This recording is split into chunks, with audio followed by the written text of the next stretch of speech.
Hello दोस्तों, कैसे हैं आप लोग। इस वीडियो में हम विक्रम बेताल की कहानी के बारे में जानते हैं। यह कहानी राजा विक्रमादित्य के बारे में बताई गई है कि वह कौन थे और बेताल को लेकर कहाँ जा रहे थे। इसके पीछे उनका क्या उद्देश्य था। तो चलिए दोस्तों, चलते हैं अपने वीडियो पर और जानते हैं कि विक्रमादित्य कौन थे। विक्रम बेताल की प्रारंभिक प्राचीन काल में धारी नगर में गंधर्वसेन नामक राजा का शासन था। उसकी 4 रानियां थीं। उनमें से 6 पुत्र थे। कभी सभी एक से बढ़कर एक बुद्धिमान और शूरवीर। दुर्भाग्य से एक दिन गंधर्वसेन की मृत्यु हो गई। उसका उत्तराधिकारी सबसे बड़े पुत्र शंख को बना दिया गया और वह राज्य का राजा बना, किंतु वह अधिक दिनों तक राजपाट न संभाल सका। उसका छोटा भाई विक्रम उसका वध कर स्वयं राजा बन बैठा। राजा विक्रम वीर बुद्धिमान और व्यवहार कुशल था।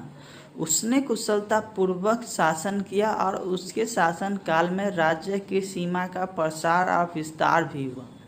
शीघ्र ही वह समस्त जम्बूद्वीप का सम्राट बन गया। किंतु एक दिन राजा विक्रम के मन में विश्व भ्रमण का विचार आया और वह राजपाट अपने छोटे भाई भर्तहरि को सौंपकर विश्व भ्रमण पर निकल गया।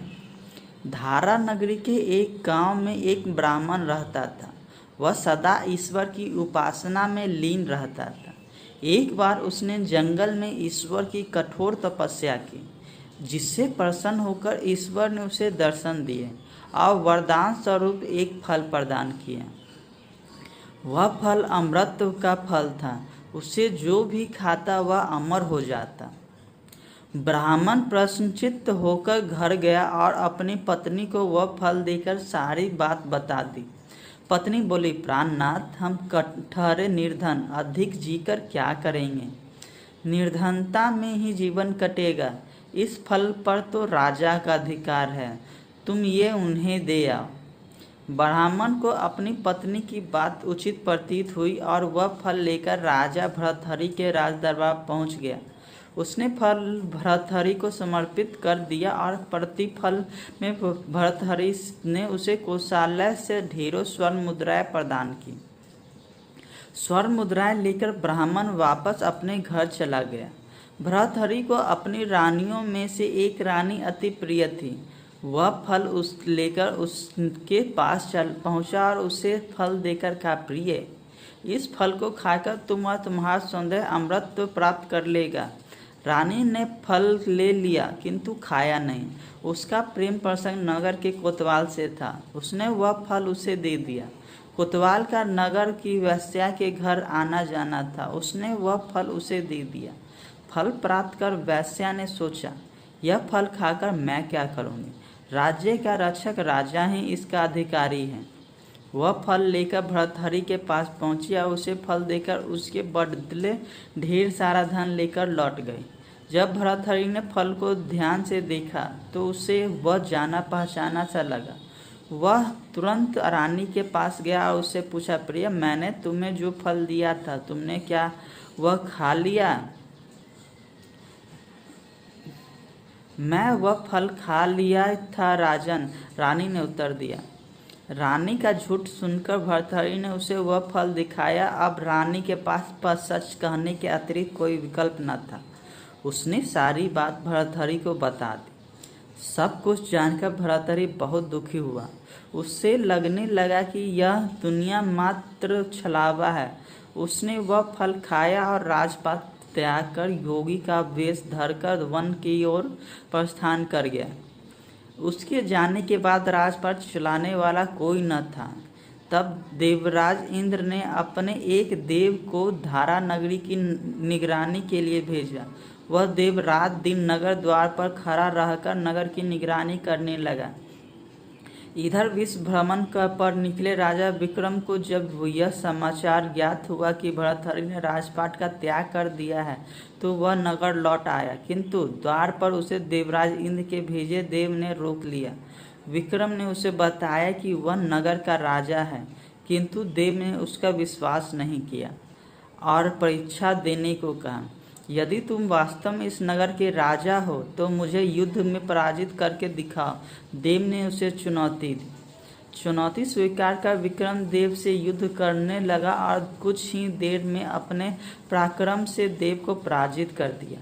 देव समझ गया कि यह वास्तव में राज्य का राजा विक्रम है।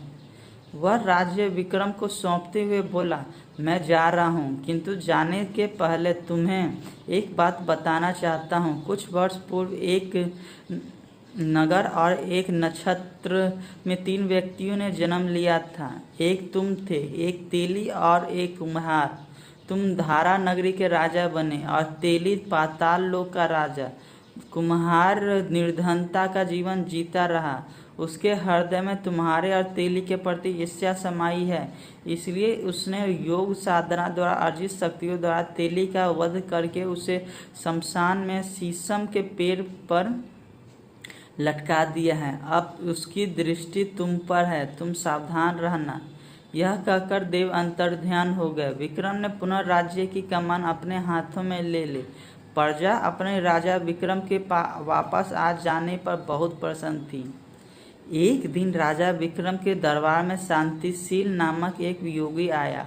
उसने एक फल विक्रम को दिया और चला गया। विक्रम को उस योगी पर संदेह हुआ कि कहीं ये वही योगी तो नहीं जिसके बारे में देव ने बताया था, इसलिए वह फल उसने नहीं खाया और उसे कोषाध्यक्ष को दे दिया। योगी का विक्रम के दरबार में आना जारी रहा। वह आता और उसे एक फल देकर चला जाता। विक्रम भी वह फल कोषाध्यक्ष को दे देता। इस तरह कई दिन व्यतीत होते गए। एक दिन विक्रम अस्तबल में अपने घोड़े का मुआयना कर रहा था।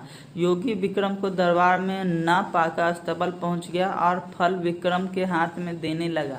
पकड़ते समय फल विक्रम के हाथ से फिसलकर जमीन पर गिर पड़ा और फूट गया। उसके अंदर से एक मणि निकली, जिसे देखकर विक्रम सहित अस्तबल में उपस्थित समस्त व्यक्ति चकित रह गए। विक्रम के अपने कोषाध्यक्ष को बुलाया और उसने फलों के बारे में पूछा। कोषाध्यक्ष ने बताया कि इतने दिनों में सारे फल सड़ गए हैं, किंतु आश्चर्य की बात है कि हर फल के भीतर से एक मणि निकली है। यह मणि अनमोल है।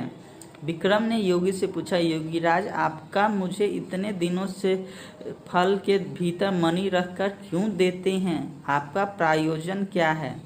योगी ने उत्तर दिया, राजन, राजा गुरु वैद्य ज्योतिष और पुत्री के पास कभी खाली हाथ नहीं जाना चाहिए। आप इस राज्य के राजा हैं, आपके पास खाली हाथ कैसे आ सकता था? विक्रम समझ गया था कि योगी का कोई ना कोई प्रयोजन अवश्य है, इसलिए वह उसे एकांत में ले गया और पूछा, योगीराज, बताइए मैं आपके लिए क्या कर सकता हूँ? योगी बोला, राजन, मैं गोदावरी नदी के किनारे स्थित शमशान में मंत्र साधना कर रहा हूँ। मंत्र साधना पूर्ण होते ही मेरा मनोरथ सिद्ध हो जाएगा। यदि तुम वास्तव में मेरे लिए कुछ करना चाहते हो तो कल रात अकेले अपने हथियार समेत उस शमशान में आओ। तुम्हें क्या करना है मैं तुम्हें वहीं बताऊंगा। योगी की बात सुनकर विक्रम चकित हुए, किंतु योग का रहस्य जानने के लिए उसे शमशान में जाना ही था। उसने वह निमंत्रण स्वीकार किया और योगी को वचन दिया कि वह अगली रात शमशान अवश्य आएगा। अगली रात विक्रम अपनी तलवार लेकर शमशान पहुंचा। वहां उसने देखा कि योगी आंखें बंद कर मंत्र साधना में लीन है। उसने पास जाकर योगी को प्रणाम किया तो योगी ने आंखें खोली और उसे बैठने का संकेत दिया। विक्रम उसके सामने बैठ गया। कुछ देर बाद योगी बोला, राजन, मैं वर्षों से एक मंत्र सिद्ध करने के लिए ये साधना कर रहा हूँ। मेरी साधना तभी पूर्ण होगी जब तुम मेरे लिए यहाँ से 2 कोस की दूरी पर दक्षिण दिशा में स्थित शमशान से शीशम के पेड़ पर लटका मुर्दा ले आओगे। क्या तुम मेरे लिए ये करोगे राजन? आपकी आज्ञा शिरोधारी योगराज, कहकर विक्रम मुद्रा चला गया। योगी वहीं बैठा साधना करने लगा।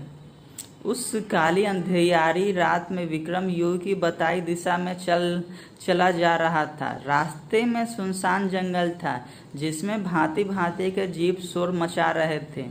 सांप फन फैलाए फुफकार रहे थे, किंतु विक्रम निर्भीक उत्सुकता से आगे बढ़ा चला जा रहा था। अंततः वह उस शमशान में पहुंच गया जो योगी ने उसे बताया था। वह अंदर गया और शीशम का वह पेड़ ढूंढने लगा जिस पर मुर्दा लटका हो।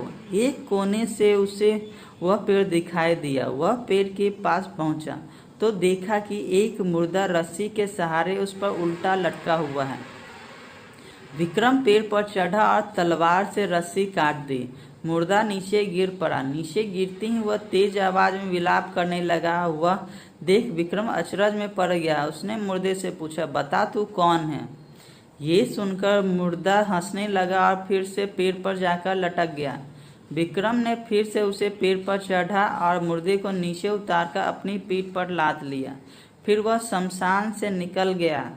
रास्ते में मुर्दे ने उससे पूछा, कौन हो तुम और मुझे कहाँ ले जा रहे हो?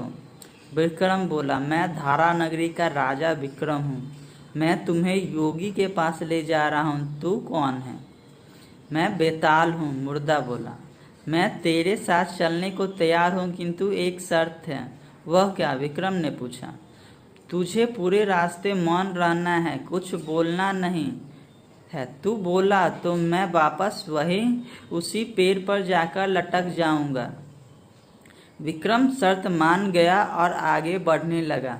कुछ देर बाद बेताल बोला, रास्ता लंबा है, मैं तुझे एक कहानी सुनाता हूँ। तेरा समय भी कट जाएगा और मेरा भी। इसके बाद बेताल कहानी सुनाने लगा। दोस्तों, आपको विक्रम बेताल की प्रारंभिक कहानी कैसे लगी? आप अपने कमेंट के द्वारा हमें अवश्य बताएं। यह कहानी पसंद आने पर लाइक और शेयर करें। ऐसी ही अन्य कहानियों के बारे में जानने के लिए हमें सब्सक्राइब करें। धन्यवाद।